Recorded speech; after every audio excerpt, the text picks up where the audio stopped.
Hey guys, what's going on? Welcome back to another video. Today we are going over one of the better ARs in the game, and it's one of the cheapest ARs in the game. This is the AR-55, and I'm going to tell you exactly why you need to use it, and we're going to go over everything you need to know about the weapon to master it completely. Before we get into it, shout out to these guys that left comments on some of my previous videos, and I'd like to thank you guys for all the support you're giving me on my channel so far through the cycle. Thank you very much. Drop a like if you enjoy, and make sure you're subscribed to the channel. It helps me out so much more than you think. And now, let's get into it. Now, the AR-55 is one of the weapons that you purchase from the quick shop. And if you've played this game even a little bit, you've probably already used the gun. But now I'm going to show you why it's still meta in this game. So if we go over to weapons and we go to the AR-55 auto rifle, it's only 1700 Kmarks. And when you're using this weapon, you have to make sure to hover over and go to the attachments tab and buy all of these attachments that you can put on it. And it's only 1800 extra Kmarks to put attachments on it. So in total, you're only spending 3500 Kmarks on this weapon, fully kitted, and it's honestly not that bad. And I'll show you a little later the recoil with attachments and without attachments, and I'll show you some gunfights that I got in. But for the attachments, the ones that I buy are extremely simple. I don't like the 2x on this gun. I like the red dot, but again, it's up to you what you like. If you bring a sniper and you bring this AR, make sure to put a red dot on this gun and a 2x on the other sniper. Or if you're just rocking this gun and you maybe want a mixture, you can rock the 2x and take it off if you get into some close combat action. But that's up to you, depends what you prefer. But for the attachments, we go with the medium quick draw to help reduce the time to reload. We go with the angled foregrip, and this is one of two attachments that helps reduce the recoil when firing. So you got to make sure you have the angled foregrip, because again, you're going to want to have as little recoil as possible on the gun. I also get the ergonomic grip because it improves weapon time to equip. I don't like buying the tactical light just because if you have it on the gun, it does shine a little bit, and honestly, I just take out my flashlight if I really need it. You can throw the tac light on, but I do not. For the stock, you go with the standard stock, and this is one of the other attach that reduces the recoil. You want to make sure to have a stock on it at least, because again, the less recoil you have, the more you're going to be able to fire this gun really well. And then for the second last attachment, we get a red dot sight. Again, you could put another sight like the holographic on it, but it's a cheap build we're going for, and the red dot is extremely cheap. And the medium muzzle brake is actually a third attachment that reduces the recoil. I said there was two, but there's actually three, so boom, bonus recoil reduction. So once you have the gun fully kitted out, this is what it's going to look like. You get the red dot on it, you got the medium quick draw, the muzzle brake, you got the standard stock angled foregrip, and the ergonomic grip. Obviously, if you put better attachments on the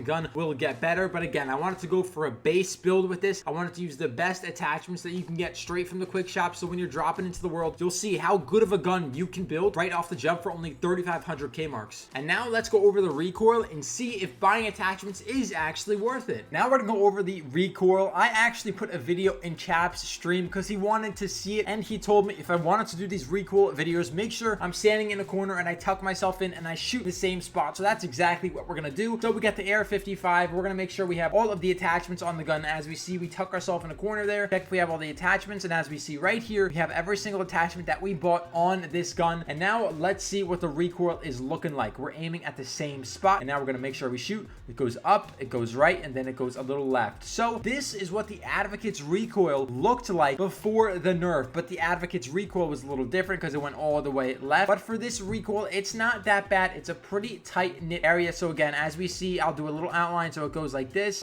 and like this. So again, it's not that bad of a recoil pattern because we are using attachments, and if we want to counter this recoil, again, we have to do the exact opposite of what we're looking at here. So we'll make sure we're shooting the exact opposite of what this does. So if it goes up, we go down. If it curves right, we curve left. And if it goes on a slight hook to the left, we're gonna go on a slight hook to the right. So if we want to control that recoil, this is what it's gonna look like. We gotta follow this pattern, and this is with full attachments. But now we're gonna take all of the attachments off of the gun besides the red dot, and let's see, I'm aiming at the same exact spot, and let's see the recoil. This recoil pattern is a little more hectic just without attachment. It does go a little crazy. Again, I'll put the side by side on screen so you can see exactly what they look like and what the difference is. Again, for an extra 1800 Kmarks, I think it's definitely worth to put these extra attachments on, because why not? You're gonna save yourself from having to control too much recoil, and you might as well. It's cheap and it's amazing for the weapon. Now I'm also in a different location just to give you from a different range. So again, this is with attachments. Let's see what we're looking like with attachments from a little bit farther back from the wall. So again, we're gonna follow that exact same pattern. Looks very similar to the first time when we were doing it. Again, I'll put a side by side once we get the version with no attachments on this wall. It looks very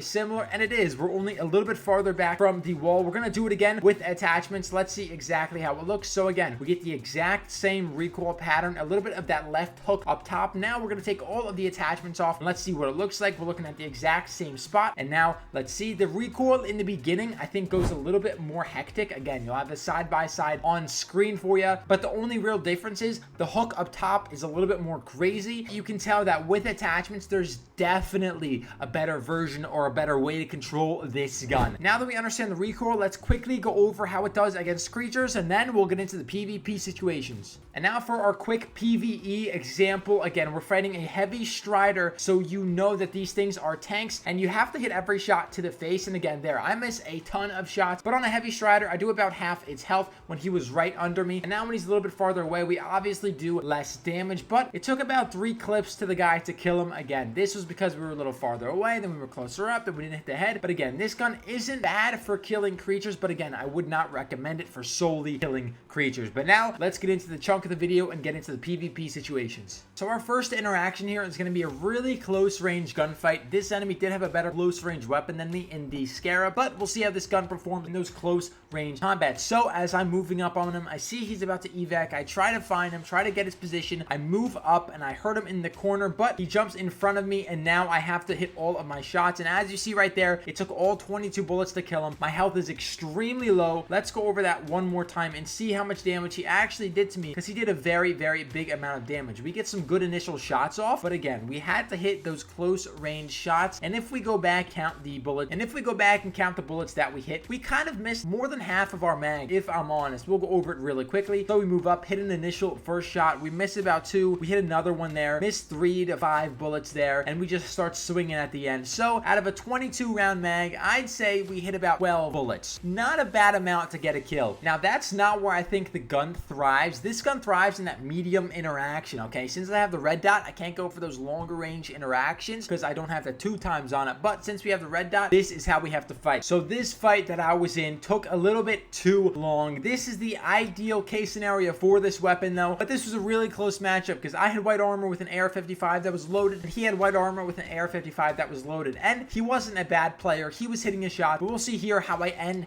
this gunfight. This is the best distance for the weapon. We see it behind the rock, and we start to shred. As we see, the recoil wasn't that bad. But let's go over this one more time and see how well the gun controls in this situation. Again, this is the ideal distance for this weapon. We see the enemy hiding behind a rock right here, and we hit a good amount of shots. We kill him with 4 bullets left in the mag. Out of a 22 round mag, it's 18 bullets shot, and us killing him from that distance honestly isn't that bad because we probably hit about 15 bullets on him. So for that damage, I would take that any day of the week. Now, since you just saw 2 wins, now I'm going to show you my loss. I played this really badly with this gun because with this gun, you don't want to be in those up close and personal engagements. You want to back up. You want to have that medium range advantage. So right here, I was around the tree. The enemy was pushing up on me, and I really should have backed up and taken some different territory, but I didn't. We'll see how it unfolds. We'll see how the weapon does in this situation. Again, my aim also isn't the best, but right here, we peek around the tree, see an enemy, we get some decent shots on him, and we decide to challenge him when he does have a phasic lancer, and his teammate was up on top of the hill with a sniper, and he hit me as well. I'll show you in the battle logs, but again, right here, we should have pushed back with this weapon, got an advantage. I should have just walked back straight, so I would have had a really good shot on this guy, but we should not have challenged him when he has the phasic up close and personal. You'll see here in the battle logs, I got shot by Real Booty Gang, then Glizzy Hands came in to finish me off, so I got hit by 2 different people, but I think if I didn't get hit by that second guy, we may have been able to come out with a dub. But again, if we played that better, because we're using an AR-55, we should have played back at that medium range engagement, and then we could have maybe won that gunfight. So boys, that's going to be it for today's video. Make sure you leave a like, you subscribe to the channel. Thank you all for the support. Hopefully you enjoyed, and I'll see you in the next one. Adios.